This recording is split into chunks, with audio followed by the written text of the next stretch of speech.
know you are so sick of hearing me say, don't put none on your scalp, don't put no oil on your scalp. I know you sick of it, but you not listening, and ain't none of your friends listening, and ain't none of their baby mama, sister, cousin-in-laws, Tracy on their little daddy's left side of the family. Ain't nobody listening, so I'ma say it again. But every time I say it, I'ma say it in a different way so you don't get bored. And we're gonna talk about something really interesting. I am back! What it do, baby? Copyright disclaimer under Section 107 of the Copyright Act 1976.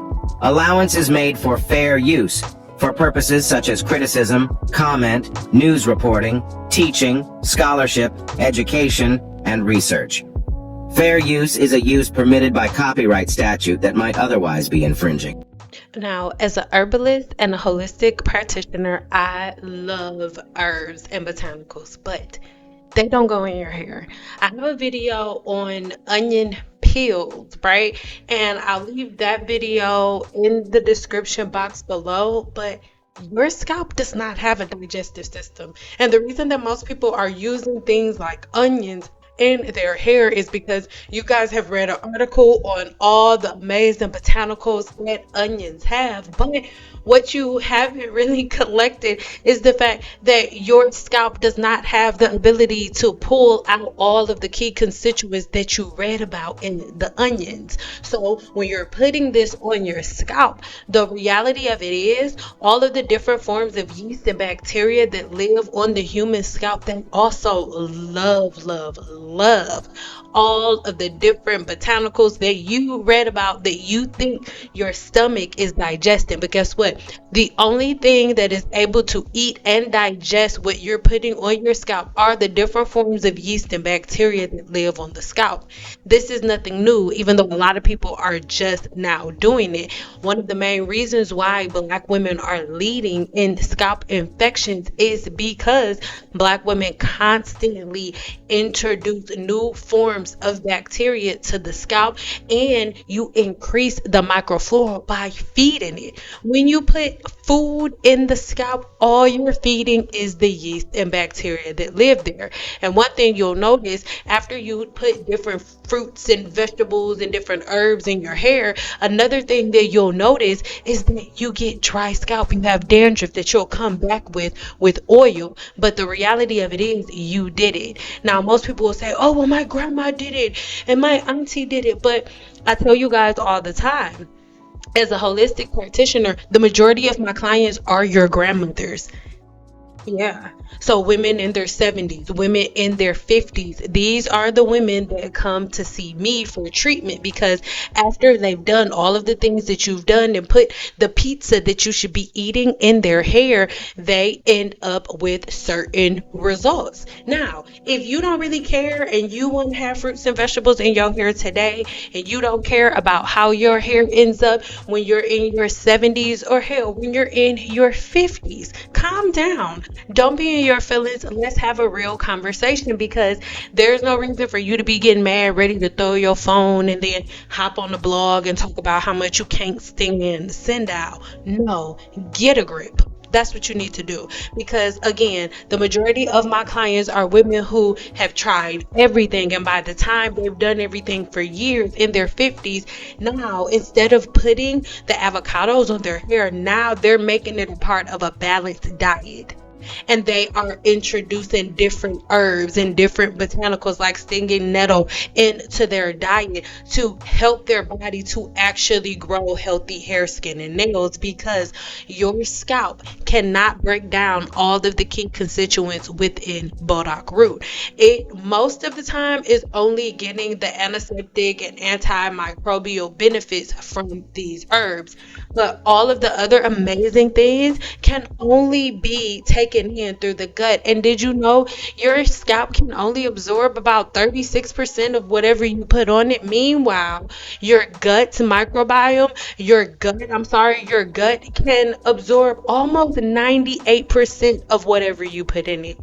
Now, as you see these different comments pop up on the screen, these are women who have followed the science, right? We are going to look at the sebaceous gland up close and personal really quick, but on the screen, these are women that just simply followed the science and stop trying to hack, because the more you're trying to hack, the more you're slowing down the natural cycle of your hair. Now, as you are looking at this picture, I need you to stop and let me know where there is a digestive system that you're looking at, because this is what the human scalp looks like. So as you're putting your onion juice, your onion peels, your avocado nipple juice, all of that on your hair, I need you to answer this question. This is what the human scalp looks like. What in the world are you eating? Where is it going? Is all of this food? You just took onions, mashed them up in a blender. Where is it going? Because the onions, I pray to God, the onions can't fit in between that pore. It can't fit within the pores, and then you just have onions just sitting within the hair follicle. Because let me ask you something. What would happen if you took some of that onion juice and you just set it in your belly button for 10 days? Because at the end of the day, that's what you're trying to do, putting it on the scalp. You're trying to rub it into the follicle. How are you going to get the onion juice out if it was able to penetrate and get inside of the follicle? How are you going to get the onion juice out? These are the things that I want you to think about. That puddle that you are seeing form is supposed to be representing sebum. This is what's happening to everybody's scalp on a regular basis. But if you're constantly putting food and different products and things of that nature, it's mixing with the sebum, with the dead skin, with the sweat, and so many other things. In one of my next videos where you'll see me, we are going to talk all about this new craze that it's not really new. I've been hearing about it for a while, but basically it stops your scalp from sweating. We're going to talk about that, but I keep showing you these videos because I want you to see the reality of what a healthy scalp looks like and what an inflamed scalp looks like. This is a scalp that has inflammation and dandruff, and this is what a healthy scalp that is releasing sebum looks like. There are not layers of products and greases and butter. This is the body's digestive system. And the scalp, we're going to look at it in a second, the scalp does not have a digestive system. This is where all of the different food and all of the different botanicals and everything that you're eating, this is where it needs to go. And this part of the body is what breaks those things down so you can get the vitamin E, the B5, and all of those things. But this is what the human scalp looks like. And as you can see, it looks very different from your body's digestive system. Okay? It does not have a digestive tract, regardless of how much you want to make that a part of the reality. That is not true. So I want you to become very, very familiar with this video, right? Very, very familiar, because we are going to unpack this even deeper coming very soon. But I'm putting it in slow motion because this is what the human scalp that you keep greasing and oiling really looks like. All you see is this top layer of skin, but this is what it looks like under all of those top layers of skin. So under all of that, that is the sebaceous gland. And as you can see, the sebaceous gland, its only job is to produce sebum, which is a waxy substance that covers the hair shaft before it protrudes out of the pore. Okay? And in a video linked in the description box below, I break down all of the amazing benefits of sebum. And when you learn all of the amazing benefits of sebum, you can understand why your hair is always dry and brittle and breaking and you can't retain length. Is because you're not allowing the body to do what it does naturally. Your body does not need oil. I don't care how long your grandma's been doing it. I don't care how long your auntie's been doing it. You know why? Because your aunties and your grandmas, they book appointments with me and I help them reset their hair growth cycle from the past when they were blocking the follicle. So this animation is not displaying putting a product there. No, this animation is displaying what what the natural sebum does to the hair shaft. Because as you can see through these comments that are popping up on the screen, women who really took the time and put the work in, women who really just have a regimen of shampooing the hair on a regular basis, they don't have dandruff and really itchy scalp. All of those things are a non-factor. And if you want healthy hair, all you have to do is have a clean scalp. And if the scalp is clean, the sebum can coat the hair shaft and you're good. This is the reality of the human hair shaft and the scalp. And I have yet to have anybody answer my question, which is, if oiling and greasing the scalp is necessary, I need you to explain to me what the oil and greases and butters and blue magic and all of those things, what makes those things more powerful than the sebum that is being produced within the sebaceous gland? It's not a rhetorical question. I'm a scientist. I've been in the lab all week, baby. So I am so interested in somebody telling me how the oils, the greases, and the butters are better or more well equipped to coat the hair shaft. And the texture of your hair has nothing to do with it, because if you're actually styling your hair, right, if you're actually doing something with your hair, it is not hard for the sebum to travel from your roots to your ends. It's not. If you're combing and brushing your hair on a regular basis and not using your fingers to comb through anywhere between 100,000 and 400,000 strands of hair, it'll be coated. This is what the human hair shaft looks like. You just see hair, but you don't understand that each individual strand looks like this on the inside. Okay, and all of the different things that you do to the hair shaft, all of the different botanicals that your hair truly needs, the body is producing. You don't need oils and butters and greases. You don't. They're blocking the follicle. And regardless of how upset you get, all you're doing by adding oils and butters is feeding the yeast and bacteria that lives on the scalp. You're feeding it, you're powering it up. And this is why every time you go to see the dermatologist gives you a cream or some type of tonic to put on the scalp. And every time, if you ask your dermatologist is giving you something to kill an overgrowth of a certain type of form of yeast or bacteria, period.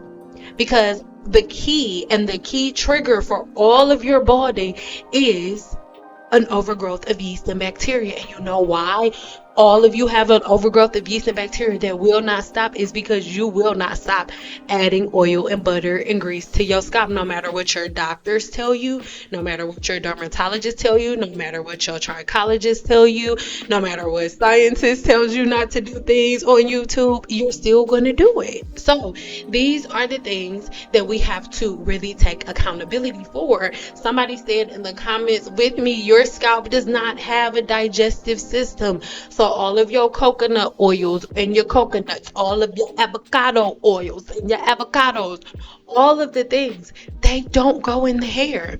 When I first got into herbalism, I first learned how to extract oils out of different plants and fruits like avocados. I too was like, oh my God, this can go in the hair. No, in the hell it cannot. It can't. It can't. And I have the accountability to say that at the very beginning, I thought so too. I'm like, oh my God, I'm a cosmetologist too. This is a whole nother world. It is a whole nother world. One that cannot just be thrown onto the human scalp and onto the human hair shaft without understanding it properly. So instead of us taking all of these different herbs and botanicals and, just covering our hair with them like, oh my God, my hair gonna grow back in 5 minutes. No, ingest these things. That's why I have the apothecary. So you can either, have a regimen drinking tea on a regular basis, or if you don't have time to make tea, you can get one of my elixirs, and then there you go. You can get it from me or other places, but at the end of the day, all of the different botanicals that you need from something like an onion, you will not get it from putting the onions in a blender and putting them in your scalp. It does not work like that. It does not. When you see something, even if you see a product that says with onion juice in it, I can guarantee you the chemist did not put the onion in the blender with some water and then spray it on somebody, put it in the bottle. That's not what happened. There's a full extraction process. First, they dry the onion. Let's get into it. First, they take all of the water out of the onion itself first. And then once you take all of the water out of the onion and it's completely dry, then you put it in a solvent. A solvent is like glycerin, or some people use apple cider vinegar. You can use different types of alcohol for the solvent. But that's how it goes. They're not just taking a raw fruit or a vegetable and then just going ahead, putting it in a blender, making a product out of it. No, there is an extraction process, and you are not following the right extraction processes by just simply throwing it in a blender. Love yourself enough to take the time to really learn how to use these things properly. If you are going to get mad, girl, don't be mad at me. Be mad at a book that you didn't take a look in. Because all you have to do, if you just have to use fruits and vegetables, really take the time not to rage bait yourself, not to fall into rage baiting, but take the time to learn how to properly clean the scalp. Take the time to learn, okay, I want to use onions in my hair. How do I extract all of the key constituents out of onions, right? And then how do I take this extract and put it inside of a product? Nobody's doing that. Everybody think they doing something, getting a blender with some water and the vegetables, putting them in there, putting them in their hair. Absolutely not. Okay, come on. We have to really, really get into some really, really serious things. The reason that if you were to blend up those onions like that, leave it on the counter for 2 days, the reason that it would go bad and stink is because there are live living organisms in there. And then you introduce those live living organisms into your scalp. I need you to really, really think about that. We are going to talk a little bit more about it in the comments, and make sure you are in tomorrow's live so that way you can hear me unpack everything about herbs, how to use them, and what my favorite products are from Nexus Professional. So I'll see you later. Leave a comment below. Bye.